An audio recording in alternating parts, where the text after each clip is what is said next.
Ah, what a wonderful sound. Not since we eradicated those demi-humans who were not better than common animals. It's been too long since I heard such heart-wrenching screams of agony.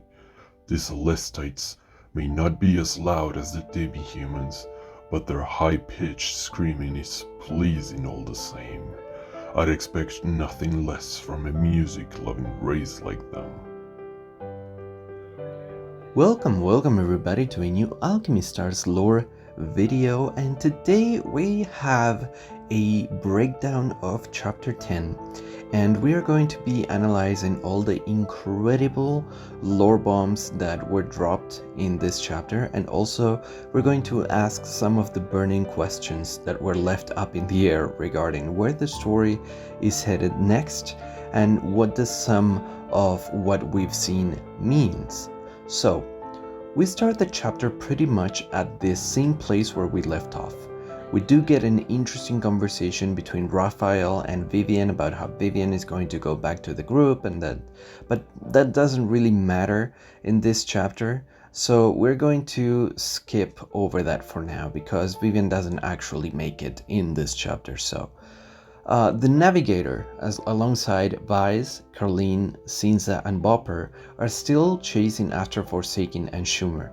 But the focus of this chapter, though, is very clearly placed on Schumer, whom we see that she's consumed Abydos and is now eating Eclipsites to gain their dark flow and become powerful enough to, once again, face the Navigator. So, while she's in this vulnerable state, we get a lot of flashbacks about that fateful day 17 years ago during the fall of Erebil and the Celestites. And we learn that Schumer led a bunch of kids to their deaths at the hands of the Eclipsites, but it's not entirely clear if this was before or after her deal with Fitzgerald. I would assume it's after, but it's not clear. Handro, Schumer's teacher, scolds her and locks her up to await her judgment. We see that Mendelssohn tries to console her and sends her a book, Ada and the Colossus, but she takes it as an insult due to her frustration and her inability to link with Colossi. This is interesting because despite her resentment towards Handro and Mendelssohn, we see that Schumer eventually tries to save them both.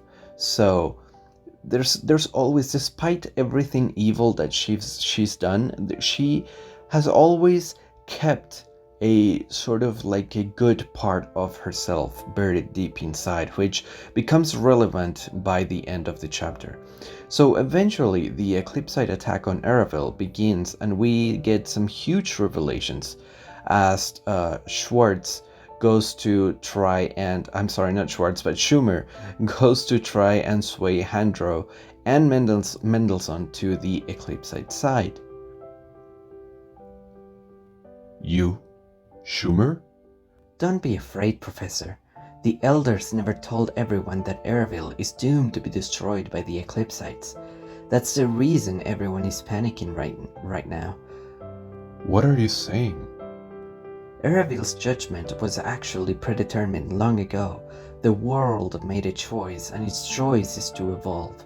Eclipsites won't harm someone they aren't supposed to harm, so long as you're worthy. You can live through their judgment. I have become an envoy of the Eclipsites. I can recommend you to them as well. So again, we see here how Schumer is trying to save Handro despite her resentment towards him for not listening to her and her side of the story most of the times, right? So we also get a very interesting but fleeting mention of the fall of the demi-humans, which is what I read at the very start of this video. And we also get mentions of Mother. A power from Mother? Never forget, it was Mother's will that I chose you and granted you power and a new opportunity. That you were able to adapt and to the seed so quickly and gain such power is a testament to Mother's impeccable judgment. However, as you are right now, you aren't fit to know any more than that. Only by becoming even stronger and demonstrating your devotion will you earn the privilege of hearing the teachings of Mother. You only just turned into an eclipsite. Still don't understand what's happening. This is how eclipsites normally communicate, a power bestowed on us by Mother. Even if we are in completely different places, I can still transmit my voice to you. And I'm going to stop right here for a second because I want to bring you guys attention to my favorite book in this game, Doomsday Chronicles. The creator of the world decided to begin anew, and so a terrible storm began to cleanse the land. The light of the moon was extinguished. He announced the arrival of the eclipse to the world. He traveled between light and dark for 2 days and created his messengers. Lastly, he bade the sunshine its light on the world below. With searing hot magma, he rid the world of all living creatures that might resist him. So after going through this chapter, there's no doubt in my mind anymore that Mother is the creator of the world that has turned on the world for an unknown reason that could potentially be related to the ancient civilization from which the technology of the demi-human secret territory comes from. That was a mouthful. So as we read later on, if one were to ask what started this war, the answer would be greed. The greed of few brought disaster for all. So this is pretty crystal clear to me. Mother is upset and has decided to start over. There are so many parallels within this game between pretty much everything in this game and the Christian Bible. There are a lot of parallels. You guys have no idea. There is this one book that I reference all the time that's called the Song of Lomopolis. It is pretty much word by word copied from the Christian Bible, from the book of Revelations more specifically. It's pretty much a carbon copy of the book of Revelations. And this sounds a lot to me like the Tower of Babel, right? Where an ancient civilization got a little too greedy, too cocky, right? And they tried to reach the sky because they thought that they could get to God doing that, and that upset God, and God sent punishment, right?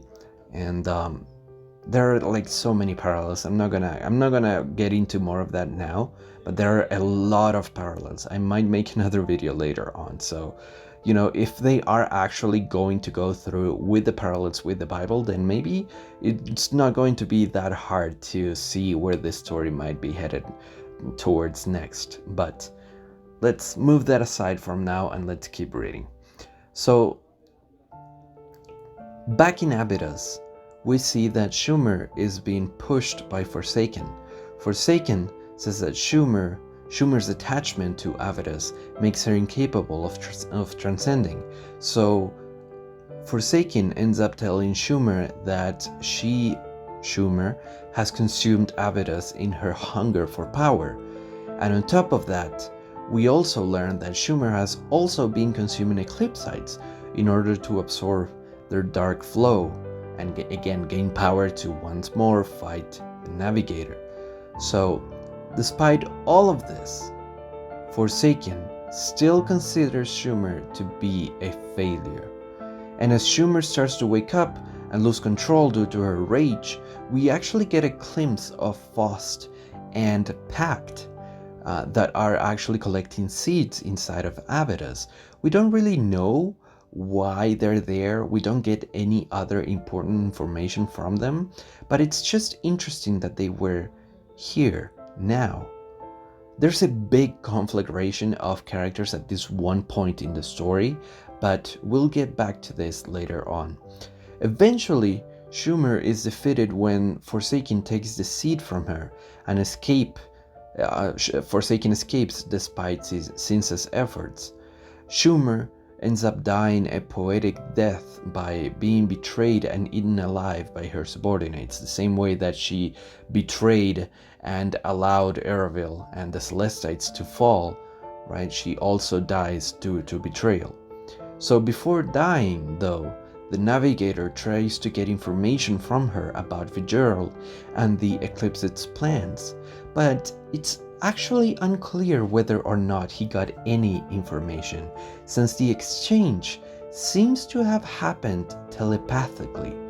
Because we see later on that Carlene and Weiss mentioned that they didn't hear the Navigator questioning Schumer, despite what we, the players, saw, that the Navigator did indeed question Schumer about Vigil and the eclipse.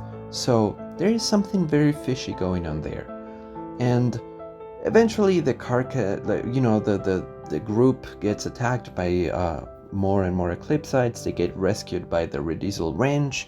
So the carcass of Avidus is given to the Redisel Range. The Navigator connects the think tank module to Soros, and the chapter almost wraps up with a nice tight bow. Except we get one more scene at the very, very end. And remember when I said that there was a huge conflagration of characters at this point in the story? Well, we got the Navigator, Carlene, Weiss, Pact, Faust, Forsaken, Schumer, Cinza, Bopper, the Redisel Wrench crew. We know Vivian is on the way, and Sharona.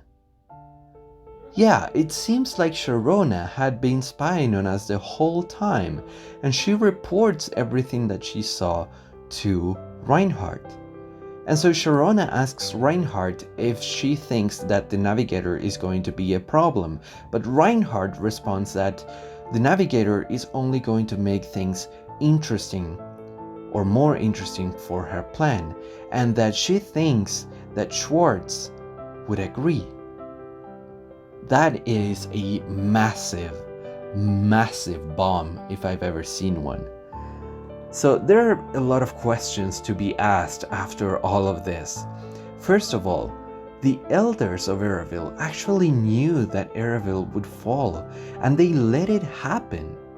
And I'm willing to bet good money that Reinhardt, Schwartz, and Bethlehem know that the Aurorians are next. And I bet that's the plan that Reinhardt was talking about, a plan to stop the Eclipsites. In fact, in the trailer for Chapter 10, we actually see a scene of Reinhardt and Forsaken facing each other, despite that actually not happening at all inside Chapter 10. So was this a tease for Chapter 11? Is Reinhardt going to take matters in her own hands now? And most importantly, does this mean that we're going to get Reinhardt as a playable character finally? So, Bethlehem, right? We haven't seen almost anything from her except for a very, very, very interesting line that she says during the Alchemy Stars animated version of the OP launch. Have you ever thought about what will happen to the world when all the secrets regarding us, the Eclipsites, and the entire sky have been revealed? Would you still be able to keep your faith?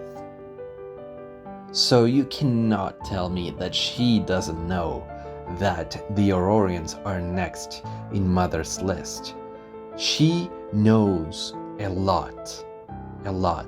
So what is this plan that Reinhardt, Schumer, and potentially Bethlehem have to save the Aurorians? Only time will tell, unfortunately. We don't really have anything to go off of as of right now. But we also got a teaser for the future enemies that we will be facing in the form of the messengers of the creator of the world. He announced the arrival of the eclipse to the world. He traveled between light and dark for 2 days and created his messengers. So now the question is, where are we? at the end of chapter 10. And what are we going to see next? Well, now that Schumer is gone, I believe we will start facing Mother's messengers. But first, we will need to get rid of Forsaken and the seed that she took from Schumer. And I believe that this is going to take place, it's going to take just enough time to take us to the 6-month anniversary of the game, where we will receive Bethlehem alongside some other huge revelations and lore bombs, I'm sure. So, again, I'm almost certain that Schumer, Reinhardt, and Bethlehem know that the Aurorians are next. Their downfall, their expiration date is set on stone, and they might be trying to stop it. And on Wednesday, we are actually getting an Umberton event. And I'll be very interested to see if maybe we get any hints on whether or not Istvan, right, the governor of Umberton, knows something too.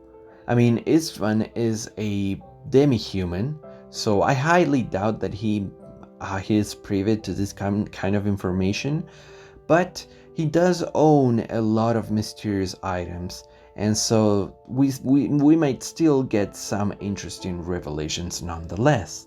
I mean, after all, it was the demi-humans that were the first to fall in the first Darkover event, and Erebel was the second one in the second Darkover event. So are we headed towards a third Darkover event with the fall of the Aurorians? Again, only time will tell. But one thing is for certain. Our ultimate enemy is going to be God itself. Thank you guys so much for watching.